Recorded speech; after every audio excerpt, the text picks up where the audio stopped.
Cuba Información.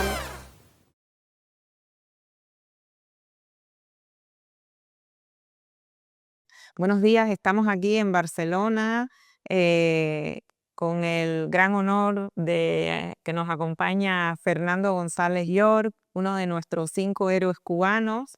Y por su paso en Barcelona queremos conversar con él un rato. ¿Cómo está? Bueno, buenas a ti y a los amigos que siguen a Cuba Información. Y también la oportunidad de agradecer a Cuba Información por el trabajo, excelente trabajo que hacen de difusión de la verdad de Cuba, de enderezar las mentiras que se dicen sobre Cuba y bueno, de construirlas y mostrar la falsedad de esa campaña de difamación contra nuestro país. Yo creo que hacen un trabajo excelente y nuestro saludo para el pequeño colectivo de Cuba Información. Sí. Em, la batalla por la liberación de los 5 fue una batalla que involucró a todo el pueblo de Cuba durante mucho tiempo. Pero no solamente al pueblo de Cuba, que reconoce con admiración y respeto por toda la labor, ¿no?, contra el terrorismo que sufre nuestro pueblo, sino además se involucró una amplia red de solidaridad que hizo suyo ese triunfo. Ha sido un triunfo internacional. Em, ¿Qué enseñanzas cree que se sacaron de esa batalla que unió tanto durante un tiempo tan largo a todo el mundo? Mm. Bueno, a ver, yo creo que, como tú dices, no fue una batalla larga, fue una batalla que involucró al pueblo de Cuba e involucró a cientos de miles de amigos en todas partes del mundo. Amigos y otros que, sin ser amigos, entendían la injusticia que se cometían y abogaban porque se corrigiera esa injusticia. Y yo creo que, bueno, la gran victoria que se obtuvo con el regreso a la patria de los 5 y sobre todo de los 3 compañeros que nos quedaban en prisión después que René y yo cumplimos nuestra sentencia y regresamos a Cuba, es una victoria del pueblo cubano y es una victoria de todos aquellos que desde cualquier parte del mundo contribuyeron a ese indiscutible éxito de una lucha prolongada, difícil, compleja. Y bueno, yo creo que deja para mí lecciones desde el punto de vista de la importancia de perseverar, de resistir y perseverar en un objetivo cuando uno está convencido de que el objetivo es el justo y el adecuado, que uno no debe cansarse, ¿no? Que uno debe eh, persistir y que uno debe mantenerse en la lucha. Yo creo que eso deja enseñanzas para cualquier circunstancia, incluso para las que vivimos hoy. Y también deja enseñanzas, yo creo, en el sentido de la necesidad de la amplitud de la lucha. Yo creo que en la lucha por la liberación de los 5 se sumaron desde organizaciones políticas de izquierda hasta sectores que nunca han estado vinculados a la política o que nunca han sido de una afinidad ideológica o política con Cuba, pero que comprendían la necesidad y por un problema de conciencia de expresarse con respecto a una injusticia que se cometía. Yo creo que esa amplitud, esa visión de ser lo más inclusivo posible, siempre que se respeten determinados principios, es importante para la lucha, también para la solidaridad con nuestro país, que nosotros creemos desde el Instituto Cubano de Amistad con los Pueblos que debe tener esa visión.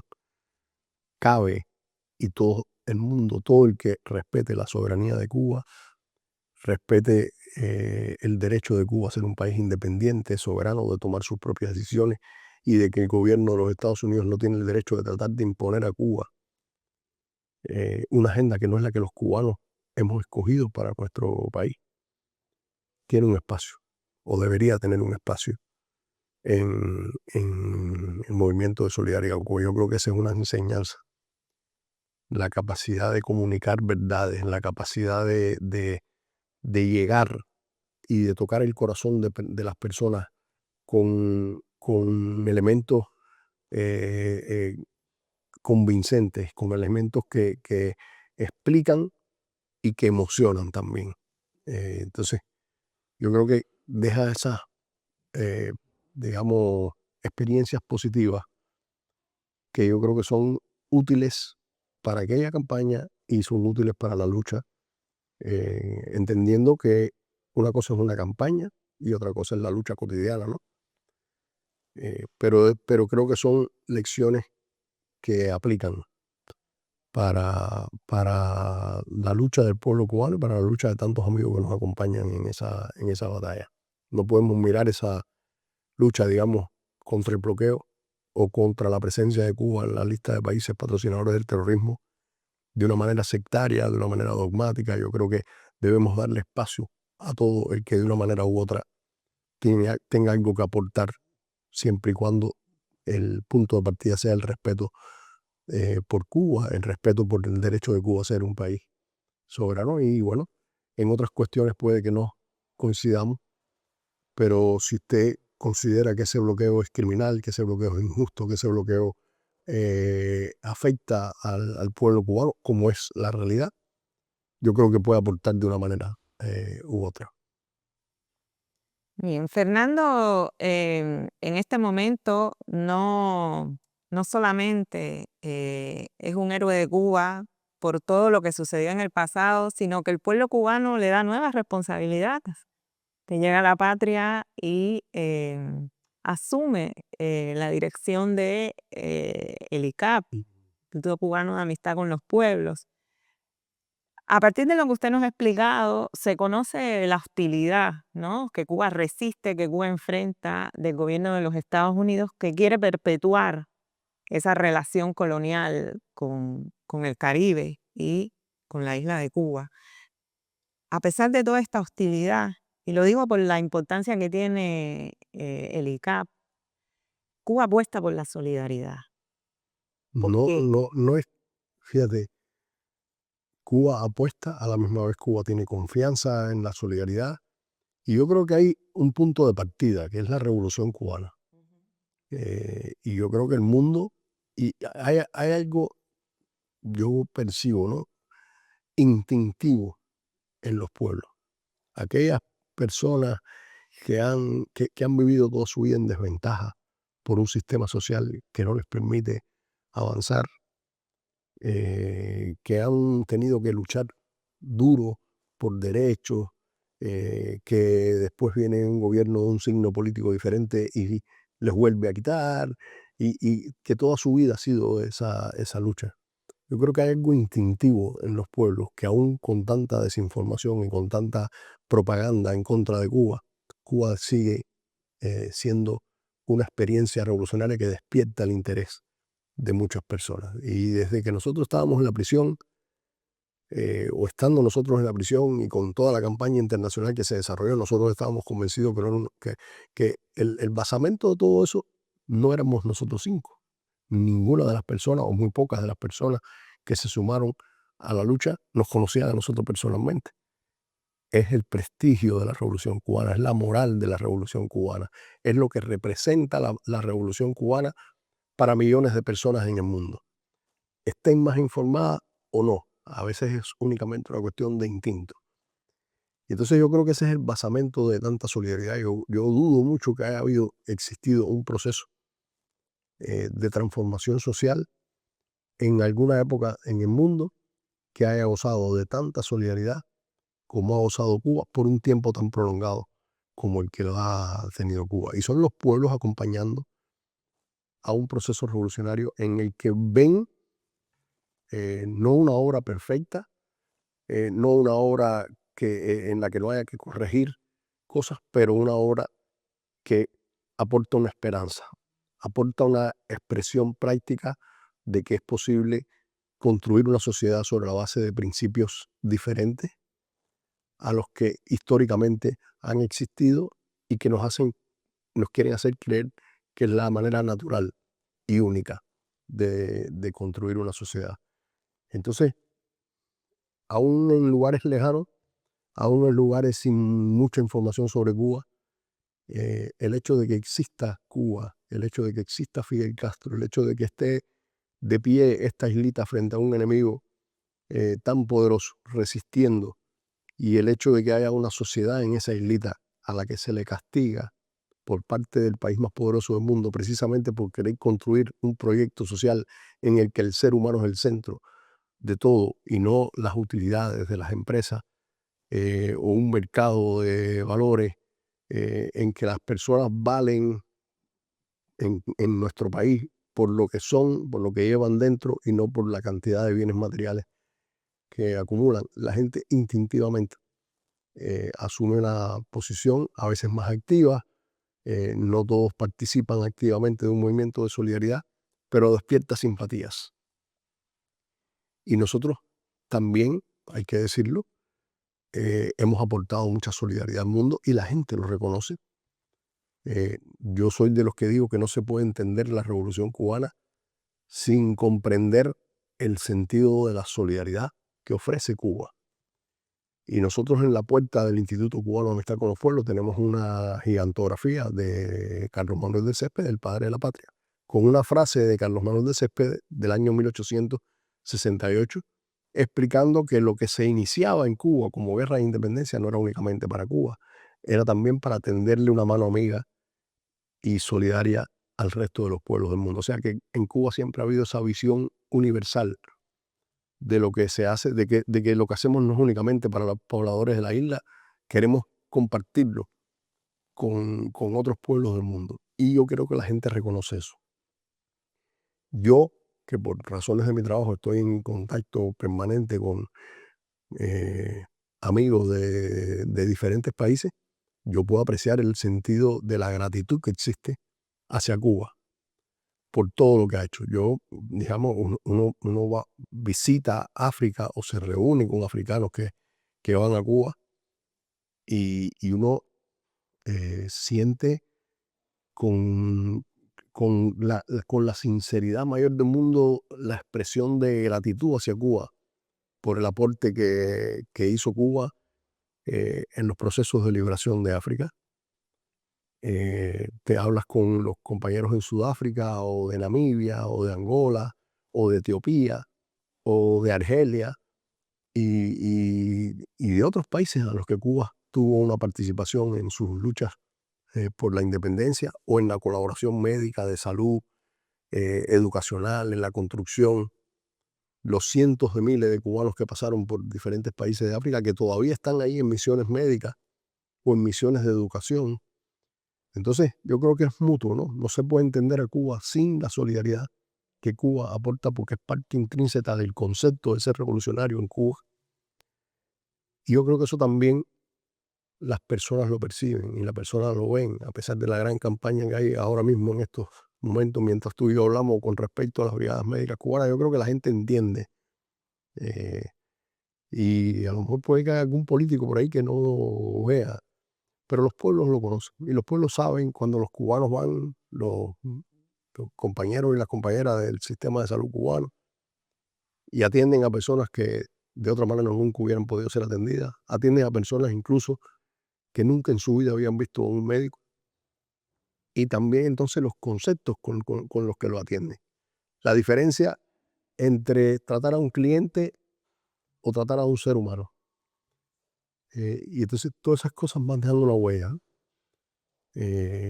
Yo puedo decirte, por ejemplo, de las experiencias de la participación de los médicos cubanos en países donde nunca habían ido, países donde sería difícil pensar en la presencia de brigadas médicas, como digamos en Italia o en Andorra,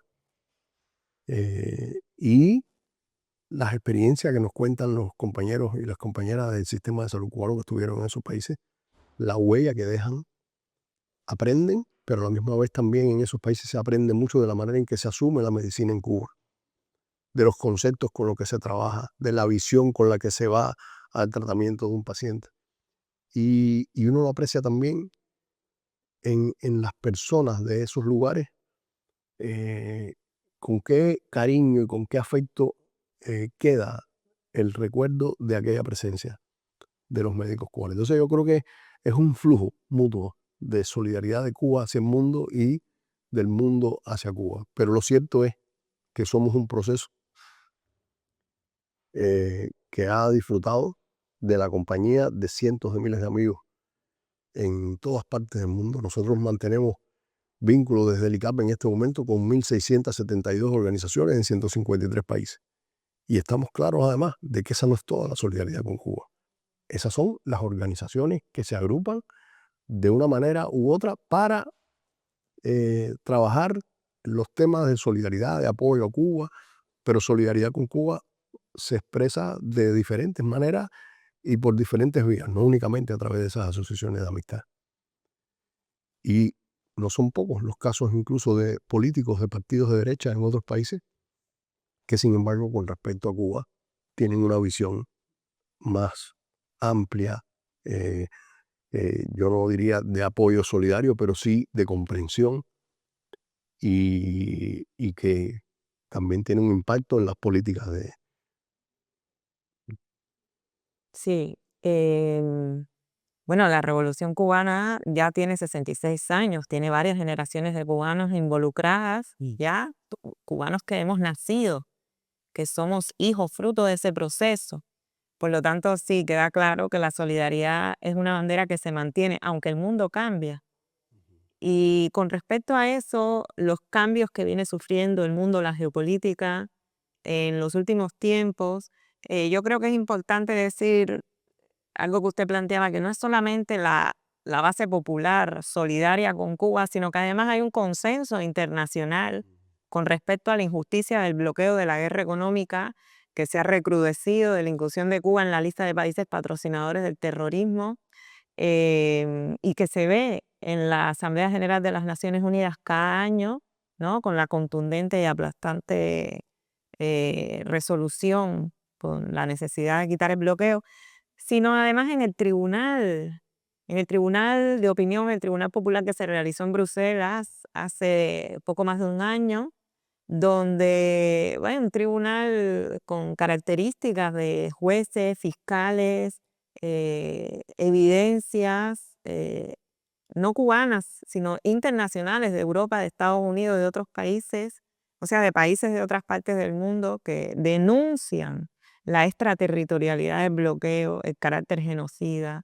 Em, con todo este consenso que reúnen Cuba en el ámbito internacional con respecto a la injusticia de la guerra económica contra Cuba, ¿qué, qué estrategia hay de cara al futuro en este nuevo contexto, ¿no? multipolar que se abre? Bueno, vivimos momentos muy complejos en los que se abren paso en muchos lugares o en varios lugares pensamientos y políticas que se implementan que tienen un carácter realmente de extrema derecha, incluso en algunos lugares con una filosofía que se puede decir de carácter fascista. Vemos también maneras de hacer política que desafían cualquier sentido de la cordura, de la lógica, del sentido humano. ¿Cómo se puede explicar lo que hace el gobierno sionista de Israel en Gaza?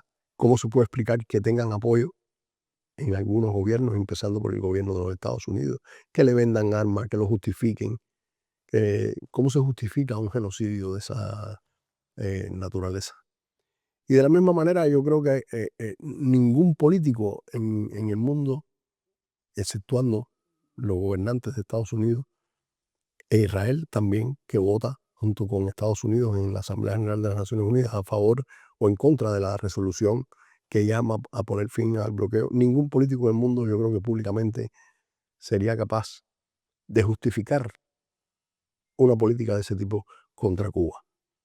Y por eso van ahí a la Asamblea General de las Naciones Unidas y expresan, incluso siendo aliados de los Estados Unidos, su desacuerdo con esa política, porque no se puede uno considerar un ser humano decente, no estamos hablando ya de política, de ideologías, no se puede uno considerar un ser humano decente y votar a favor de que a un pueblo se le castigue de esa manera, se le oprima de esa manera, se le violen sus derechos humanos de esa manera y se le ponga, como explica el documento de Mallory, a pasar vicisitudes, a pasar hambre, a pasar necesidades para obtener un fin político que no es el que los cubanos, una agenda política que no es la que los cubanos deseamos. Y en aras de obtener un fin político, que es el que quiere el gobierno de los Estados Unidos, cometen ese crimen. No creo que haya una persona decente en el mundo que apruebe eso. Ahora, si bien todos los años ese ejercicio se lleva a cabo en las Naciones Unidas y los pueblos votan, y yo creo que es o los países votan, y yo creo que es importante que se siga haciendo, porque yo creo que deja a la luz de la opinión pública internacional, deja con claridad aislado al gobierno de los Estados Unidos, y yo estoy seguro que lo tienen en cuenta y lo toman en cuenta, aunque no cambien su política. No ha sido suficiente. Y los mismos gobiernos que van allí y votan a favor de que se levante el bloqueo, después permiten en sus países que las compañías nacionales de sus países sean afectadas por el bloqueo y que la extraterritorialidad del bloqueo aplique en sus países.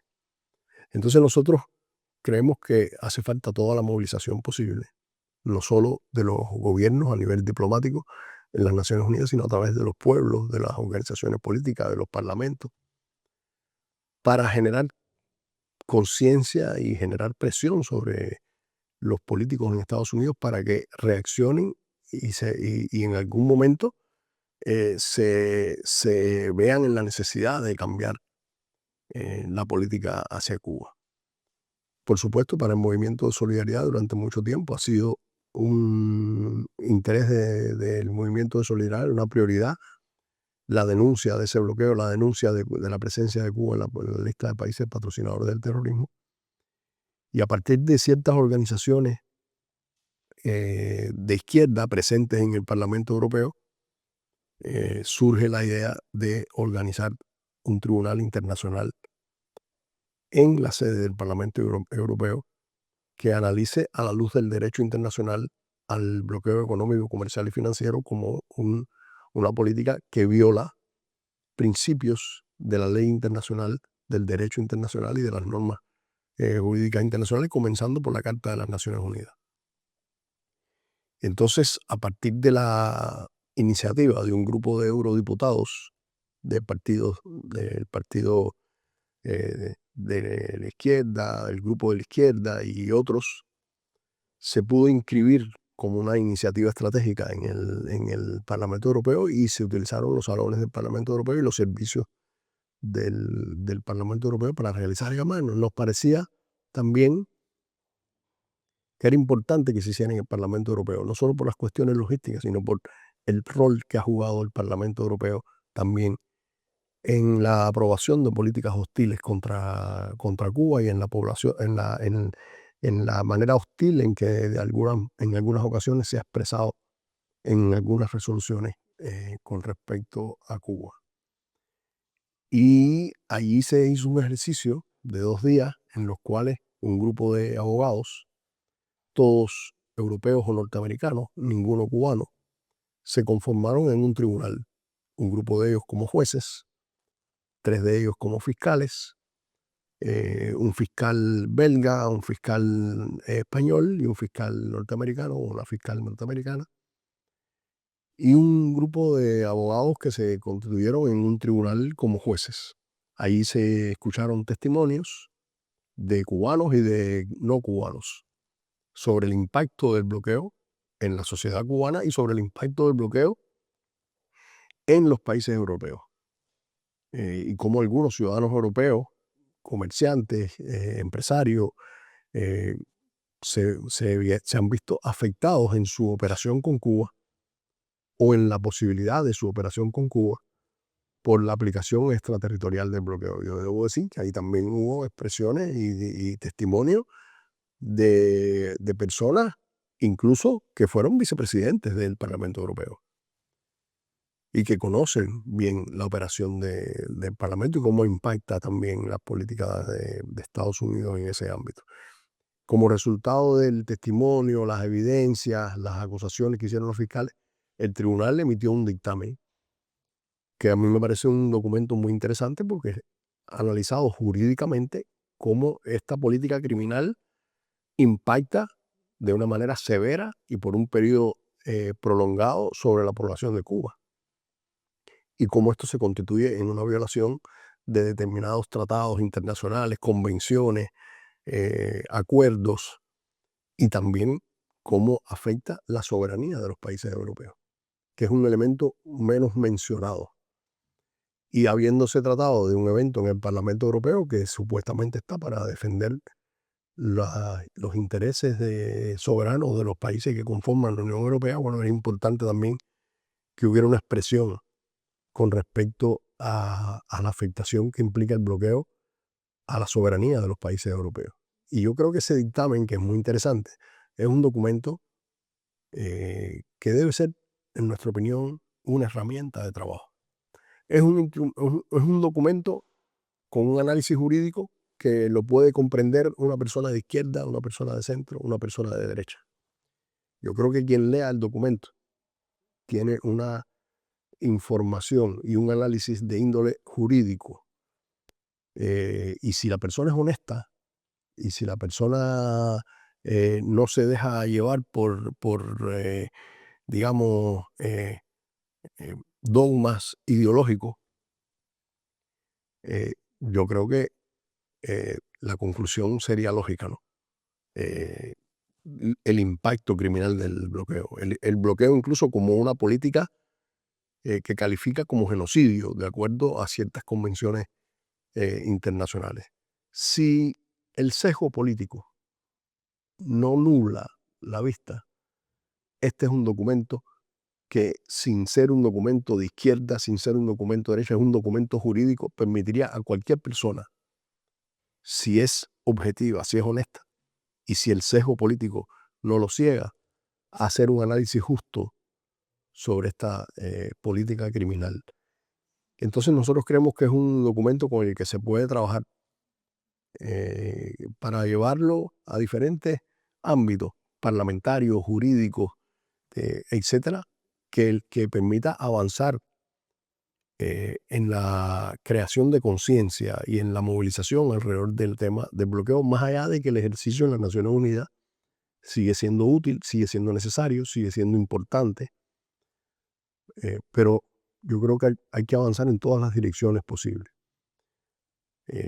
Bueno, se está trabajando también en la posible conformación de una inscripción o registro de una organización no gubernamental que permita darle una permanencia y una continuidad al trabajo de este tribunal. No únicamente o no solo sin la posibilidad en el futuro de repetir este ejercicio, sino en cómo organizar desde las posibilidades que ofrece una organización registrada no gubernamental, cómo avanzar en hacer el mejor uso posible de los elementos que salieron a relucir en ese tribunal y sobre todo el dictamen final. Y la posibilidad de acceder entonces a parlamentos, de acceder a instituciones académicas, organizar seminarios, organizar eventos que permitan difundir y darle un seguimiento y una continuidad a lo que tuvo lugar ahí en Bruselas. Bueno, cualquier persona interesada en el veredicto del Tribunal de Conciencia que se realizó en el 2023 puede encontrarlo en el sitio web de Cubinformación. Asimismo, fragmentos de entrevistas y fragmentos de las denuncias que se realizaron en el mismo.